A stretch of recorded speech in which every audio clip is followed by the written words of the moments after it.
জাতীয় থেকে আন্তর্জাতিক প্রান্তিক জনপদ থেকে নগর চারপাশে ঠিক কি ঘটছে এই মুহূর্তে তা নিয়ে এখন চারদিক। আপনার সঙ্গে আছি আমি আজহার লিমন। আগামীকাল লন্ডনে ডক্টর ইউনূসের সঙ্গে তারেক রহমানের বৈঠকে সংস্কার, নির্বাচন সহ নানা বিষয়ে আলোচনা হবে বলে জানিয়েছেন বিএনপির জ্যেষ্ঠ যুগ্ম মহাসচিব অ্যাডভোকেট রুহুল কবির রিজভী। সকালে নয়াপল্টনে দলের কেন্দ্রীয় কার্যালয়ে সাংবাদিকদের এসব কথা জানান তিনি। এই বৈঠকে বিভিন্ন সমস্যার সমাধান হয়ে জাতির প্রত্যাশা পূরণ হবে বলে আশা প্রকাশ করেন রিজভী। আগামীকাল লন্ডনের স্থানীয় একটি হোটেলে সকাল ৯টায় যে বৈঠকটি শুরু হবে, ৯টা থেকে ১১টা, দেশের সকল জনগণের মতো বাংলাদেশ জাতীয়তাবাদী দলও এই বৈঠকের সাফল্য কামনা করছে এবং অবশ্যই বিশ্বাস করছে আমাদের সামনের নির্বাচন, সংস্কার এবং এই দেশকে অনাদিকাল পর্যন্ত একটি গণতান্ত্রিক বিধি ব্যবস্থায় এগিয়ে নিয়ে যাওয়ার জন্যই আগামীকালকের বৈঠকটি হবে অতীব গুরুত্বপূর্ণ।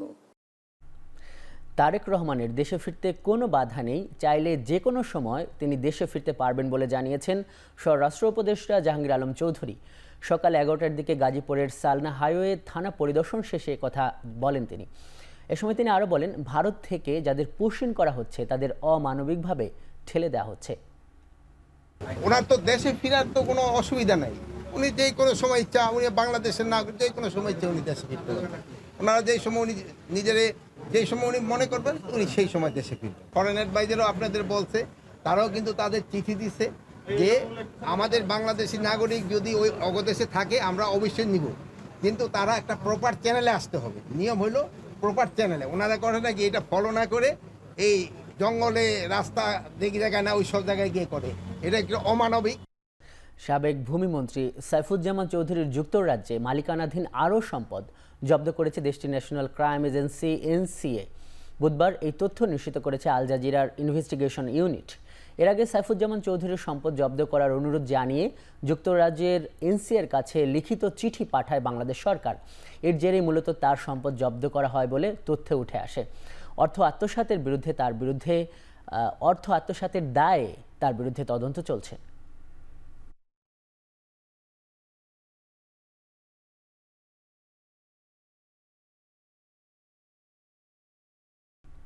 ঈদের পর রাজধানীমুখী যাত্রীর চাপ বাড়ছে।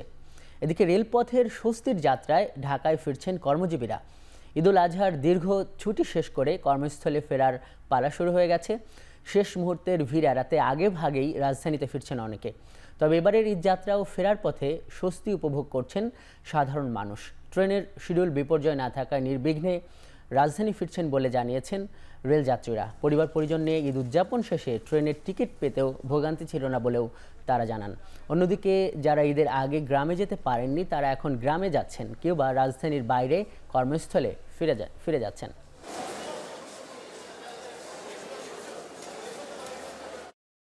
সুন্দরভাবে এসেছি, কোনো যানজট কোনো কিছুই ছিল না, টিকিটও ভালোভাবে কেটেছি। দাঁড়ানোর কোনো জায়গা নেই, এরকম অবস্থা। টিকিট কাটছি, বসে জায়গা পাইতেছি না। আজকে অত ভোগান্তি হয়নি, ভালোই হয়েছে। এবার ট্রেনে ভালো আসতেও পারছি, যাইতেও পারছি। ঈদের আগে কোনো শিডিউল বিপর্যয়ের ঘটনা ঘটে নাই। যাত্রীদের ভ্রমণ স্বস্তিদায়ক ছিল এবং ঈদের পরেও আজকে চতুর্থ দিন যাত্রীদের ভ্রমণ স্বস্তিদায়ক আছে। এই ভ্রমণ যাত্রা যেন স্বস্তিদায়ক থাকে সেই ব্যাপারে আমাদের যথেষ্ট প্রস্তুতি আছে। আগামী সপ্তাহের শুরুতে সারা দেশে বৃষ্টি শুরু হতে পারে, তবে ভ্যাপসা গরম সহজে কমবে না বলে জানিয়েছে আবহাওয়া অধিদপ্তর। আজ সর্বোচ্চ 37 ডিগ্রি সেলসিয়াস তাপমাত্রার আভাস রয়েছে রংপুর অঞ্চলে।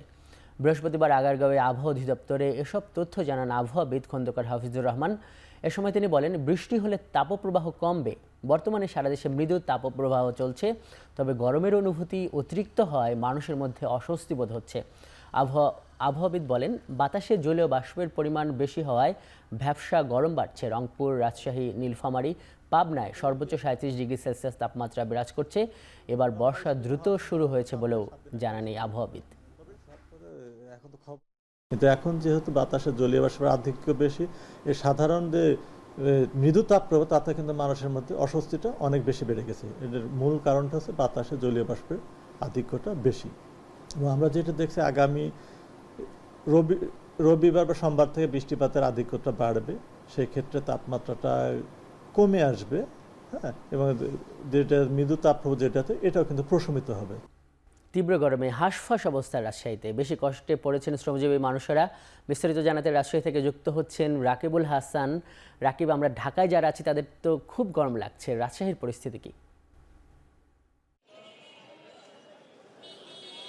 লিমন, জানেন স্বাভাবিকভাবেই রাজশাহীতে কিন্তু একটু তাপমাত্রা বেশি থাকে এবং গেল কয়েকদিন থেকে রাজশাহীতে আবহাওয়া অফিস যেটি বলছে যে 37.5 ডিগ্রি সেলসিয়াস 37 ডিগ্রি সেলসিয়াস তাপমাত্রা ওঠানামা করছিল।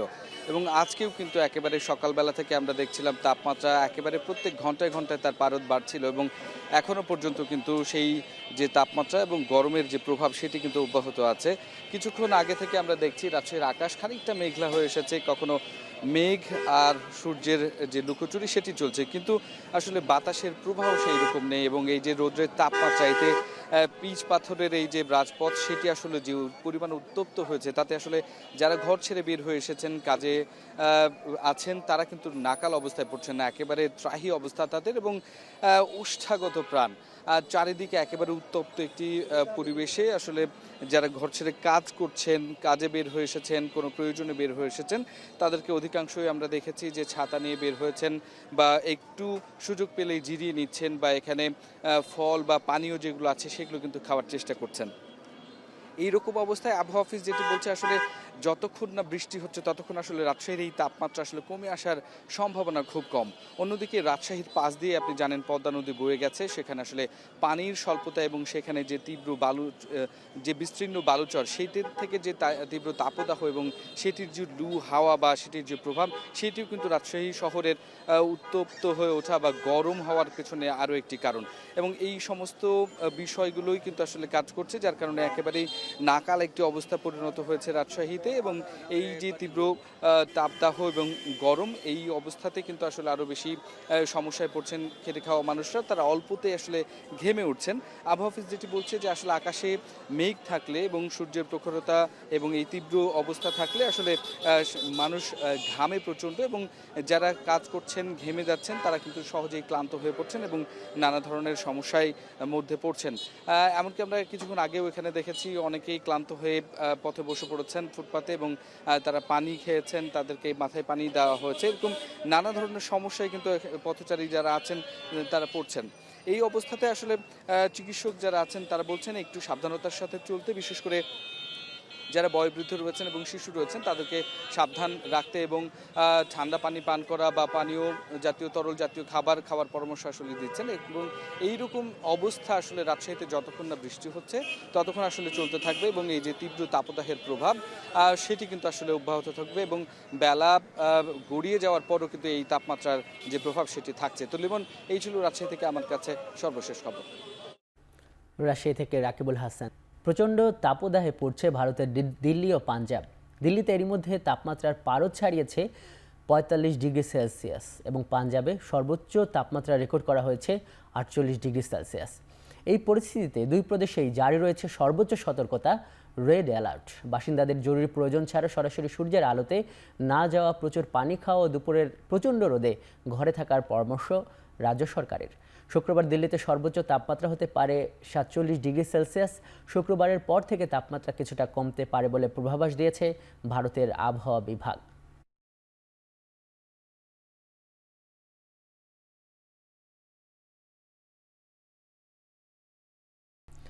আবারও সিলেট বিভাগের বিভিন্ন সীমান্ত দিয়ে ৭০ জনকে পুশ-ইন করিয়েছে ভারতীয় সীমান্তরক্ষী বাহিনী বিএসএফ।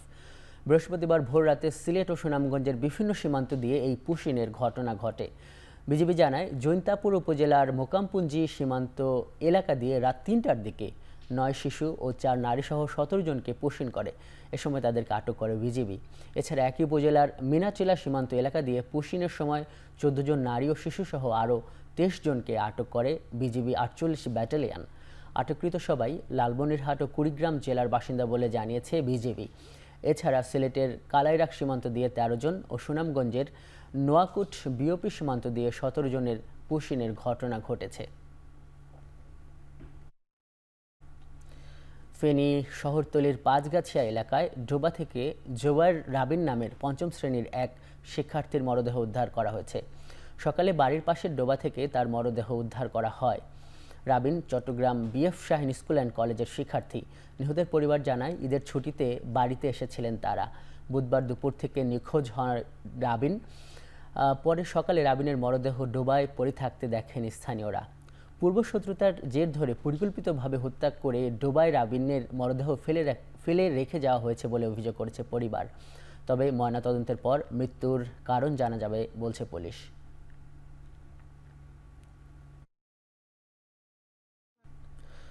গতকাল গাজায় ইসরায়েলি হামলায় নিহত হয়েছে আরও 120 জন ফিলিস্তিনি, যাদের বেশিরভাগই মার্কিন সমর্থিত গাজা হিউম্যানিটেরিয়ান ফাউন্ডেশনের ত্রাণ কেন্দ্রেই নিহত হয়েছেন। যদিও ত্রাণ কেন্দ্রগুলোতে হামাসের হামলায় ফিলিস্তিনিরা নিহত হয়েছে বলে দাবি করছে ইসরায়েল। এই পরিস্থিতিতে ইসরায়েলি ভূখণ্ডে ক্ষেপণাস্ত্র হামলা করেছে ইয়েমেনের প্রতিরোধ যোদ্ধারা। সে সময় জেরুজালেম ও তেল আবিবে জরুরি সাইরেন বাজিয়ে বাসিন্দাদের সতর্ক করে আইডিএফ। এদিকে হামাসের হাতে জিম্মি বন্দীদের মুক্তির বিষয়ে যুক্তরাষ্ট্র, মিশর ও কাতারের সঙ্গে ইতিবাচক আলোচনা হয়েছে বলে দাবি ইসরায়েলি প্রধানমন্ত্রী বেনিয়ামিন নেতানিয়াহুর। গাজার জন্য সহায়তাবাহী মেডলিন জাহাজ থেকে আটক পরিবেশবিদ গ্রেটা থুনবার্গ ইতিমধ্যেই সুইডেনে পৌঁছেছেন।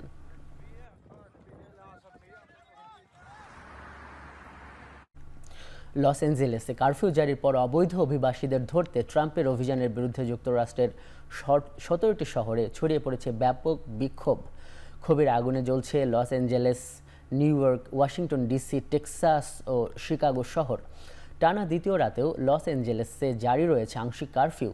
কারফিউর বিধিনিষেধ অমান্য করে বিক্ষোভে নামায় গণহারে ধরপাকড় চালায় পুলিশ ও ন্যাশনাল গার্ড সদস্যরা। শহরটিতে দেখা দিয়েছে ব্যাপক বিশৃঙ্খলা। দোকান ও ব্যবসায়িক প্রতিষ্ঠানে চলছে লুটপাট। বিতর্ক থাকা সত্ত্বেও এরই মধ্যে ক্যালিফোর্নিয়ায় 4000 ন্যাশনাল গার্ড মোতায়েন করেছে ট্রাম্প প্রশাসন। পরিস্থিতি নিয়ন্ত্রণে টেক্সাসেও ন্যাশনাল গার্ড পাঠিয়েছে পেন্টাগন।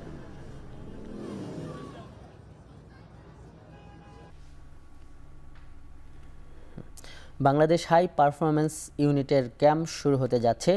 বৃহস্পতিবার থেকে 28 জন ক্রিকেটারকে নিয়ে আগস্টের মাঝামাঝি পর্যন্ত চলবে এই ক্যাম্প।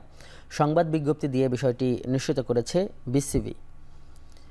আগামী 3 দিন ক্রিকেটারদের স্ক্রিনিং হবে। এরপর 16 জুন ক্রিকেটাররা যাবেন চট্টগ্রামে। সেখানে প্রথম ধাপের অনুশীলন শেষে 15 জুলাই এইচপি দল যাবে রাজশাহীতে। 13 আগস্ট পর্যন্ত দ্বিতীয় দফায় অনুশীলন চলবে। অনুশীলন ছাড়াও ইংরেজি ভাষায় দক্ষতা, খাদ্যাভ্যাস, গণমাধ্যমের সঙ্গে যোগাযোগ, প্লেয়িং কন্ডিশন সম্পর্কে ধারণা ও দুর্নীতিবিরোধী গাইডলাইন সম্পর্কে জ্ঞান দেওয়া হবে এই ক্যাম্পে।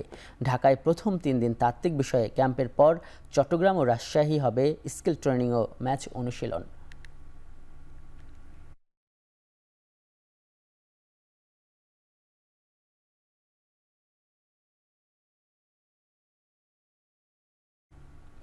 শ্রীলঙ্কা সফর দিয়ে বাংলাদেশ ক্রিকেট দলের শুরু হচ্ছে টেস্ট চ্যাম্পিয়নশিপের নতুন সাইকেল। সাম্প্রতিক সময়ের ভরাডুবি কাটিয়ে জয় দিয়ে শুরুর প্রত্যাশা অধিনায়কের।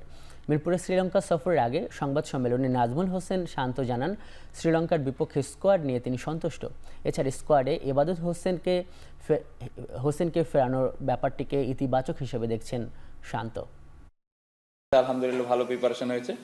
শ্রীলঙ্কায় টেস্টে আমরা এর আগে জিতেছি, সো আশা করব যে এবারও ভালো কিছু হবে ইনশাল্লাহ। এর আগের সার্কেলে আমরা একটা ম্যাচ জিতেছিলাম, গত সার্কেলে আমরা 4টা ম্যাচ জিতেছি, সো আমাদের একটু ইমপ্রুভ হয়েছে। সো টার্গেট থাকবে যে এই সার্কেলে কিভাবে আরো 2-3টা ম্যাচ বেশি জিততে পারি। দল নিয়ে আমি খুবই খুশি এবং আপনি বললেন যে ওপেনারের বিকল্প নাই। যখন খেলাটা আসলে শুরু হবে তখনই আসলে বুঝতে পারবেন যে আসলে আমরা কি চিন্তা করে টিমটা বানিয়েছিলাম। এবাদত ওর পিক সময় ইনজুরটা হয়েছে, সো কামব্যাক করেছে, বাংলাদেশ টিমে আবার খেলবে ইনশাল্লাহ যদি অপরচুনিটি আসে। এই ছিল এখন চারদিকে। এখন টেলিভিশন ওয়েবসাইটে দেখতে ভিজিট করুন www.ekhon.tv। ফেসবুকে দেখুন facebook.com/tv.ekhon এবং ইউটিউবে দেখতে ভিজিট করুন youtube.com/c/ekhon।